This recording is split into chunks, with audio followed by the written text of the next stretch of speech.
speaker is Ansu Nirbhay from IJR Bhopal. He is going to talk about homotopic stable rank of cross product C star algebra. Yeah, over to Ansu. Should I start? Yes. Good afternoon, everyone. This is Anshu, and I'll be talking about homotopical stable ranks of cross-product C-star algebras.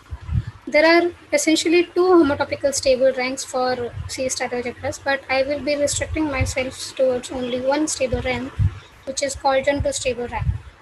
But to define this rank, let me first recall what a C-star algebra is.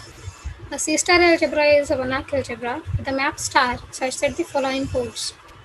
That is, if you take the map star, this map star is an involution. That is, if you take any element A and you take star of A star, then you get the element back. Star is also antilinear.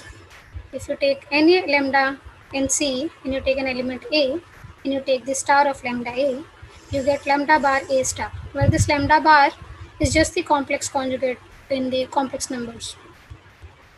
If you take any two elements A and B and you take AB star, we get B star A star. And this star has one more property, which is if you take any element A, then norm of A star A is equal to the norm of A square.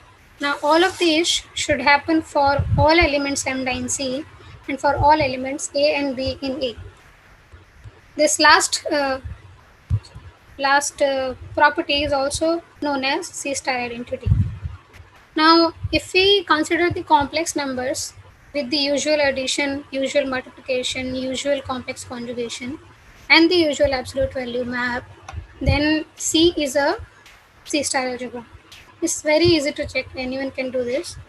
Now, if you take any Hilbert space H and you consider all the boundary linear operators on H with usual addition, multiplication, where this multiplication is just the composition map, and the adjoint operator, and if we take the operator norm, then BH becomes a C star algebra. Now the other example is if you take a compact Hausdorff space X and you consider the continuous complex valued functions from X to C, then with pointwise addition, pointwise multiplication, and pointwise complex conjugation, with this hook norm Cx is also a C star algebra. In general, there are C star algebras which are non-unital also, but for my talk, I'll be talking about only unital C star algebras. Now, all of these C star algebras are unital. Unital means the multiplicative, with the product there is a multiplicative identity. Now, to get to the definition of general stable rank, I need to see what is a projective module. A projective module is just a direct summand of this type. That is, if you take any finitely generated A module P, it is said to be projective if there is another A module Q, such that if you add P and Q, we get AN for some N. It's just a direct summand of a free module.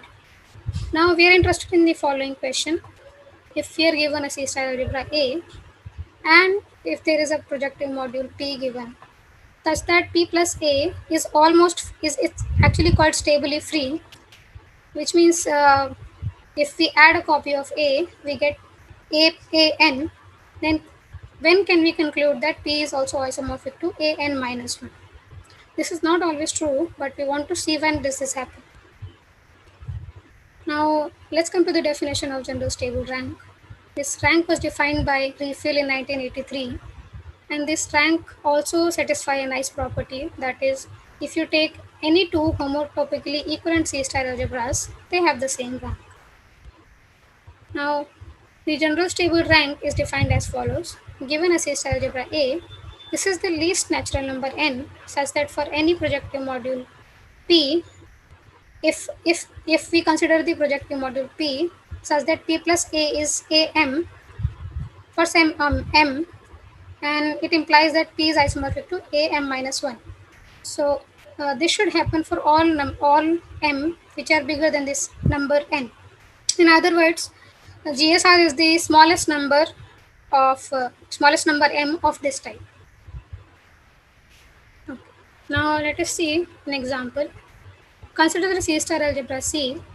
Now if you take any projective module over C, this is also a vector space, so it has a basis. So it becomes isomorphic to Cn as a C module. So GSR of C is just 1. Now the other extreme to the GSR is B of H. If we take H to be an infinite dimensional Hilbert space, GSR of B is infinite. The another example is GSR of Cx. So if we take Cx, GSR of Cx is bounded by a number which involves the dimension of the space X. Now let's see what is a cross product. Now fix a group G, which is a finite group, and A is a C-star algebra. Then G acts on A if and only if there is a star. There is no, this is not a star homomorphism, just a group homomorphism from G to automorphisms of A. Then we call that G acts on A. Now, if we are given these three things, then we can associate a C-star algebra, which is called the cross product C-star algebra, and it is denoted by A cross G.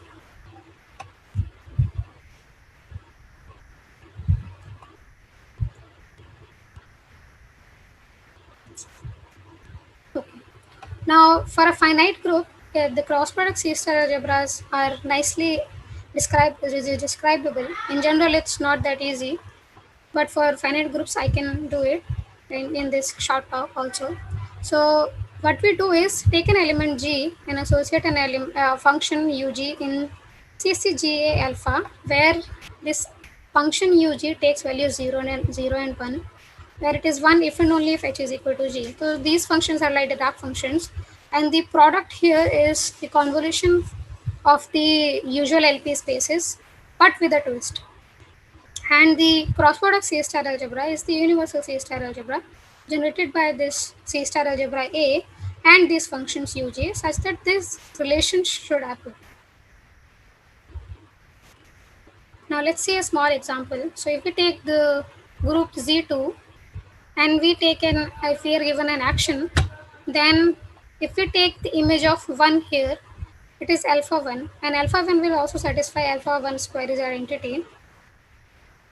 Then A cross Z2 is just isomorphic to a C-star subalgebra of M2A.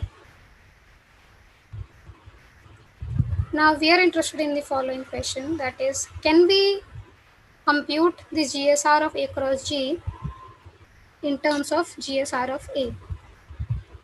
Or can we put some restrictions on the action alpha to get some nice bounds?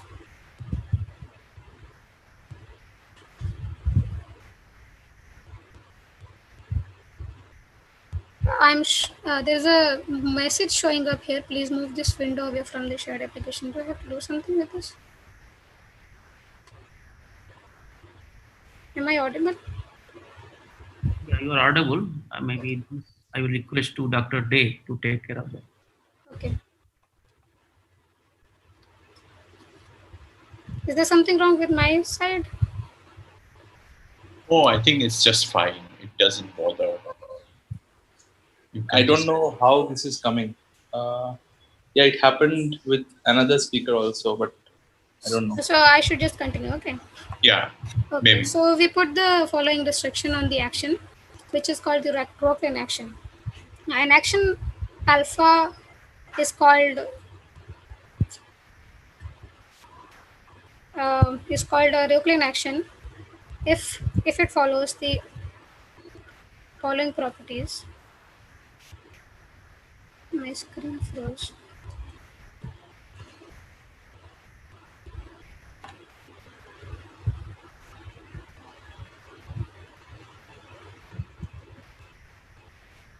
Did your screen freeze? Yeah, my screen froze.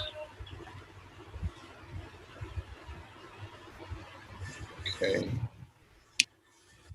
Now it's visible. Okay. So an action alpha on a unital separable C-star algebra A is said to be Rocklin if for any finite subset F in A and any epsilon given, we are able to find mutually orthogonal projections this set in A, such that if we take the sum of all these projections, we get 1.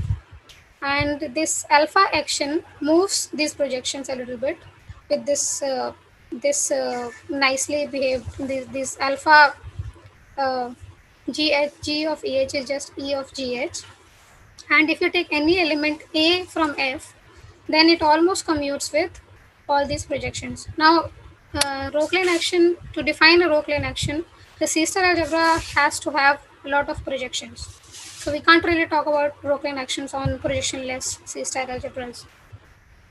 But for Rockline actions, so let's just see a small example.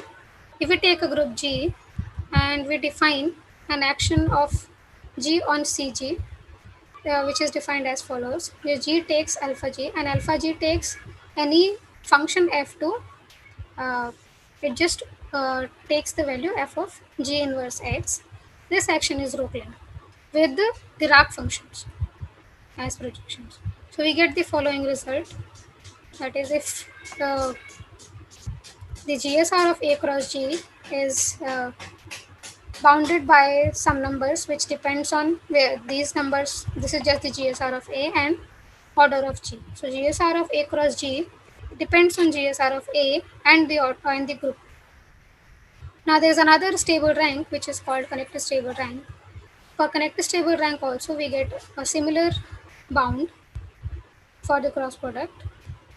Now if we want to remove the extra property which is Rockline-ish, then we had to put another condition on the C-star algebra to get some nicer bounds. And in this case it is just bounded by the order of the group. Now these are the references. So there are many questions in this there are many open questions in this direction. So if we want to, if someone wants to look, they should go for this paper, and this is our submitted paper. Thank you for your time. Yeah, thank you. If anyone has any question, please go ahead and ask. So what about compact groups? Compact groups with Rockline actions. Yes. So I'm actually looking at those right now. I mean, Okay. I'm in the process. And integers are also known. Right? So there is already a result by refill which says that CSR of A cross Z is bounded by TSR of A plus 1. In terms of Right. CSR, there is no result as far as I know. Okay. Nice. Thanks. Any other question?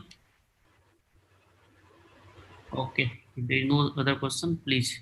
Yes, thanks the speaker.